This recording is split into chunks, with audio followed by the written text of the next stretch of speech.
Sir வணக்கம் sir. வணக்கம். நாளைக்கு வந்து பார்த்தீங்கன்னா பரந்தூருக்கு நடிகர் விஜய் அவர்கள் போகிறாங்க சார். ஒரு 900 நாட்களுக்கு மேலாக அங்கே போராட்டம் நடந்துட்டு இருக்கு சார். அது எப்படி பார்க்குறீங்க சார்? இதுக்கு ஒரு தீர்வு வருமா?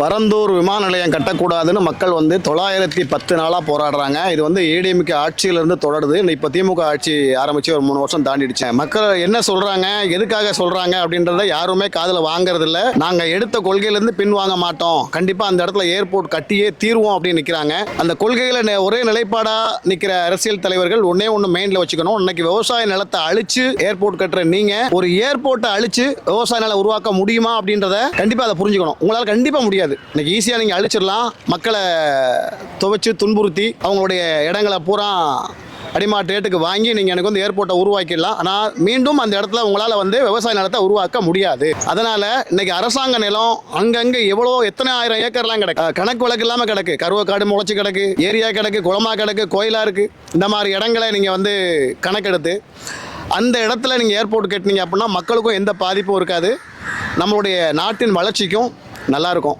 ஆக்சுவலி வந்து க்ரீன்ஃபீல்டு ஏர்போர்ட்டுங்கிறது ஒரு சென்னை மாதிரி இருக்கிற ஒரு மேஜர் சிட்டிக்கு அது இப்போ தேவை. இப்போ எக்ஸிஸ்டிங் ஏர்போர்ட் வந்து ஆல்ரெடி அதோட கெப்பாசிட்டி வந்து ரீச் ஆயிடுச்சுங்கிறது நம்ம நியூஸில் பார்த்துட்டு தான் இருக்கோம்.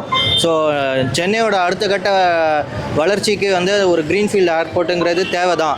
பட் அந்த தேவையை வந்துட்டு கவர்மெண்ட் வந்து கரெக்டான லொக்கேஷன், இப்போ 2-3 லொக்கேஷன் வந்து பார்த்துட்டு இருந்தாங்க. இப்போ பரனூர் வந்து ஃப்ரீஸ் பண்ணியிருக்காங்க. ஸோ அந்த பரனூர் ஃப்ரீஸ் பண்ணதில் அந்த லொக்கேஷனுக்கான பீப்புளுக்கு கண்டிப்பாக வந்து அந்த என்ன காம்பன்சேஷனோ கரெக்டான காம்பன்சேஷன் ரீச் பண்ணுறதை வந்து கவர்மெண்ட் கண்டிப்பாக என்ஷூர் பண்ணோம். பட் அந்த ஏர்போர்ட்டே வேணாங்கிறது அது அன்அவாய்டபிள். ஒரு வந்து சென்னை மாதிரி ஒரு ஃபாஸ்ட் க்ரோயிங் சிட்டிக்கு வந்துட்டு ஒரு பெரிய க்ரீன்ஃபீல்டு ஏர்போர்ட்டுங்கிறது ஒரு தேவையான ஒரு நீடு தான். இல்லைனா அது ஃப்யூச்சர் டிமாண்டுக்கு வந்து நம்மளோட எக்ஸிஸ்டிங் ஏர்போர்ட் வந்து ஃபுல்ஃபில் பண்ணாது. ஒரு க்ரீன்ஃபீல்டு ஏர்போர்ட்டுங்கிறது கட்டுறதுக்கே மினிமம் ஒரு 10 years ஃபுல்லாக கம்ப்ளீட்டாக வரத்துக்கு, ஒரு ஃபார்முக்கு வரத்துக்கு ஒரு மினிமம் ஒரு 8 to 10 years ஆகும். ஸோ இப்போ இருக்கிற கரண்ட் ஸ்டேஜுக்கு நம்ம பண்ணால் தான் ஒரு 10 years டவுன் தி லைன் வந்து நமக்கு ஒரு சென்னையோட வளர்ச்சிக்கு அது வந்து ஒரு இதுவாக இருக்கும். அண்ட் இன்டர்நேஷ்னலி நமக்கு ஒரு ப்ரெசன்ஸ் வந்து ஏர்போர்ட் இதுக்கு வந்துட்டு ஒரு ஃபுல்ஃபில் ஆகும் அது நீடுக்கு. சார் இப்போ நீங்கள் சொல்கிறது கரெக்டு. பட் ஒரு அக்ரிகல்ச்சர் லேண்டை வந்து அழிச்சிட்டு ஏர்போர்ட் கொண்டு வரது ஒரு 10 கிராமம் மேலே அதில் பாதிக்கப்படுறாங்க. உங்களோட வீட்டில் இருந்து அங்கே இருக்க ஏரியிலேருந்து எல்லாமே வந்து அடி வாங்குது. ஸோ அதை எப்படி பார்க்குறீங்க? கரெக்டாக ஐ திங்க் வந்து கவர்மெண்ட் இது முன்னாடியே எல்லாமே ஃபீசிபிலிட்டி ஸ்டடிலாம் பண்ணி தான் வந்துட்டு சும்மா இந்த இடத்துல பண்ணுறோம் அப்படிலாம் பண்ண மாட்டாங்க. ஒரு ஃபீசிபிலிட்டி ஸ்டடி பண்ணி தான் வந்துட்டு அதெல்லாம் வந்துட்டு அந்த லொக்கேஷன்லாம் வந்து ஃபைனலைஸ் பண்ணியிருப்பாங்க.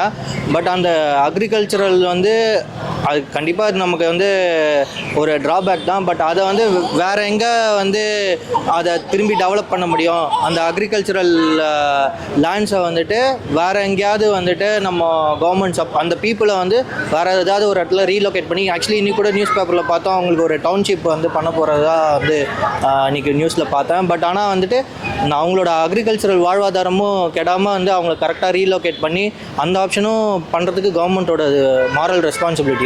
அதுவும் கவர்மெண்ட் கண்டிப்பாக பண்ணணும். அதுக்கு தான் வந்து விஜய் குரல் கொடுக்கணுமே தவிர அதை கரெக்டாக என்ஷூர் பண்ணுறதுக்கு என்ன பொலிட்டிக்கல் சப்போர்ட்டோ ப்ரெஷரோ கொடுக்கணுமே தவிர அந்த ஏர்போர்ட் வரக்கூடாதுங்கிறது கொடி பிடிக்கிறது வந்து தமிழ்நாட்டோட வளர்ச்சிக்கு அது கரெக்டாக இருக்காது.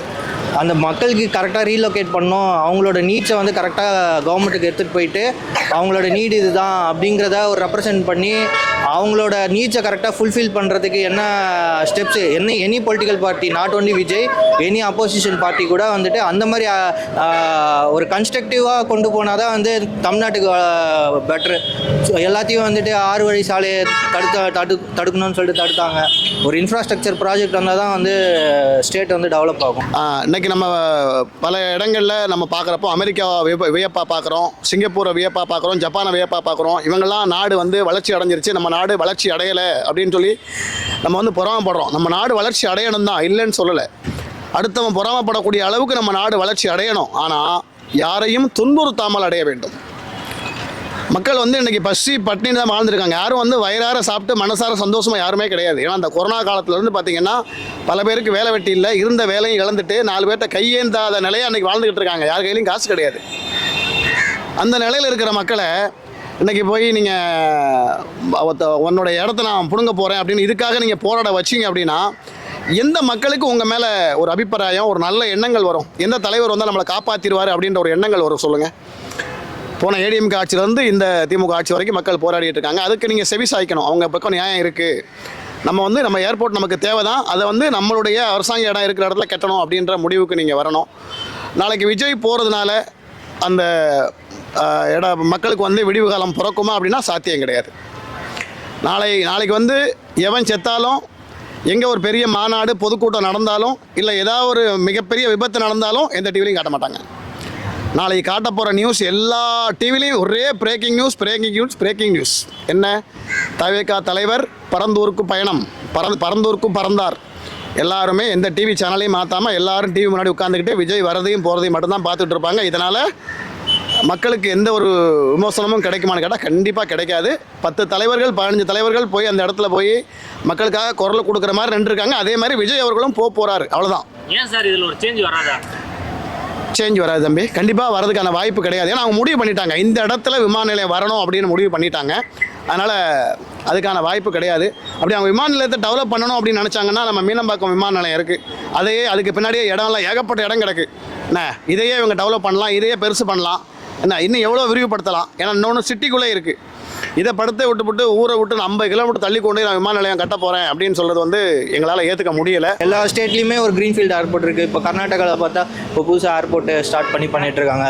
நம்ம தமிழ்நாட்டிலுமே ஹோசூர் பண்ணணும்னு சொல்லிட்டு பிளான் பண்ணிகிட்ருக்காங்க. ஒரு ஸ்டேட்டோட டெவலப்மெண்ட் ஏர்போர்ட்ஸு, அப்புறம் இது நம்ம துறைமுகம், இதெல்லாம் ரொம்ப ரொம்ப முக்கியம். இது விவசாய நிலங்கிறது விவசாய நிலத்தை அழிக்கிறதுங்கிற கண்ணோட்டத்தில் பார்க்க முடியாது. அது அதை அழித்து தான் பண்ணணுங்கிறது இல்லை. அதுதான் கவர்மெண்ட் எல்லா ஃபீஸிபிலிட்டி ஸ்டடியும் பண்ணியிருப்பாங்கங்கிறது தான் நான் முன்னாடியே சொன்னேன். அதை விவசாய நிலத்தை அழிக்கணுங்கிறது தான் அவங்களோட அஜெண்டாவாக இருக்காது.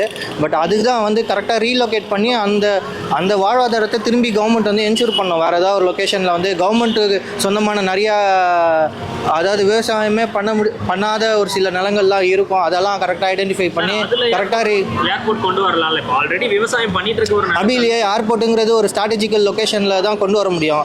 நம்ம ஒரு இப்போ சென்னையோட ஒரு 3 லொக்கேஷன்ஸ் ப்ரப்போஸ் பண்ணதில் இதுதான் இது பண்ணியிருக்காங்க. So strategical importance of the airport ரொம்ப இம்பார்ட்டன்ட் இந்த மாதிரி ஒரு ஏர்போர்ட் டெவலப்மெண்ட்டில். ஸோ அதை நம்ம அந்த வாழ்வாதாரத்தை அவங்கள அஃபெக்ட் பண்ணாமல் நம்ம எப்படி ரீபில்ட் பண்ணி அவங்களுக்கு ரீஹாபிலேட் பண்ணி கரெக்டாக கொண்டு போகிறோமோ அதுதான் ஒரு டெவலப்மெண்ட்டுக்கான ஒரு இது. நம்ம ஒரு பக்கம் அழித்தாலும் அது இன்னும் மறுபக்கம் அதுக்கு டபுளாக என்ன கொண்டு வர முடியுமோ, எஃபெக்டிவாக கொண்டு வரமோ அந்த மக்களுக்கான வாழ்வாதாரத்தையும் நம்ம பாதிக்காமல் கொண்டு வரணும். அதுதான் ஒரு டெவலப்மெண்ட்டுக்கான ஒரு கரெக்டான இது. நம்ம இதை மட்டும் அக்ரிகல்ச்சரை மட்டும் அழிக்கிறாங்கங்கிற கண்ணோட்டத்தில் மட்டும் பார்க்கக்கூடாது. அவங்கள எப்படி ரீஹாபிலேட் பண்ணி அவங்களுக்கு ஏன்னா கரெக்டான வாழ்வாதாரத்தை என்ஷூர் பண்ணுறதுக்கு இந்த பொலிட்டிக்கல் பார்ட்டிஸ் இப்போ சப்போர்ட் பண்ணி கொண்டு வரணும். நாளைக்கு விஜய் போகிறனால ஏதாவது இதில் மாற்றம் ஏற்பட வாய்ப்பு? மாற்றம்னு இல்லை சார், அவர் எந்த இஷ்யூஸ்லேயும் தன்னை உள்ளே கொண்டு வரணும்னு பார்க்குறாரு. அது அப்போ தான் பீப்புளோட விசிபிலிட்டிக்கு வர முடியும். என்ன மேஜர் பீப்புள் இஷ்யூஸ்க்குள்ளே உள்ளே அவரோட பங்கு கொடுத்தா தான் அந்த விசிபிலிட்டி கிடைக்கும். ஸோ அந்த ஒரு அஜெண்டா தான் இருக்குமே தவிர அவர் வந்தாருனால ஸ்டாப் பண்ணிட்டாங்க அப்படிங்கிறதுலாம் நம்ம அவர் அப்படி பார்க்குற இதில் அது ஒரு முட்டாள்தனம். 1000-2000 கணக்கு பார்க்குற நம்மளால் ஃப்ளைட்லாம் போக முடியாது. அதில் போகிற எல்லாருமே பணக்காரங்க தான். அதனால் நீங்கள் மக்கள் விளைநிலத்தை அபகரித்து நீங்கள் விமான நிலையம் கட்டுறதை விட எத்தனையோ ஆண்டுகளாக பல இடங்கள் சுடுகாடு மாதிரி இந்த வேலிக்கரெல்லாம் முளைச்சி கிடக்கும், கவர்மெண்ட் இடமே கிடக்கும். அந்த இடத்துல கட்டினீங்கன்னா எந்த மக்களுக்கும் எந்த பாதிப்பும் வராது அப்படின்றது என்னுடைய கருத்து. இன்னொன்று, நம்ம ஒரு செயல்களை செய்கிறோம் அப்படின்னா அது மக்களுடைய ஆதரவோடு செய்யணும், மக்களை எதிர்த்து செய்யக்கூடாது. இன்றைக்கி ஏற்கனவே மக்கள் கொந்தளிச்சு போயிருக்காங்க பல விஷயங்களில். இதை நம்ம சொன்னால் நம்ம இந்த கட்சிக்கு எதிரி, அந்த கட்சிக்கு ஆதரவாக பேசுகிறான்லாம் பேசுவாங்க. அது கிடையாது. மக்களுடைய மனநிலையை நீங்களே இறங்கி போய் தெரிஞ்சுக்கணும். அந்த கட்சிக்காரங்க சொல்கிறாங்க, வட்டச் செயலாளர் சொல்கிறாங்க, சதுர செயலாளர் சொல்கிறாங்க, இதெல்லாம் கேட்காம நீங்களே ஒவ்வொரு மக்களின் மனநிலையை தெரிஞ்சுக்கிட்டீங்க அப்படின்னா இந்த மாதிரி வேலைகளை கண்டிப்பாக இறங்க மாட்டீங்க. இன்னொரு விஷயம் இதில் பதிவு பண்ண விரும்புகிறேன்.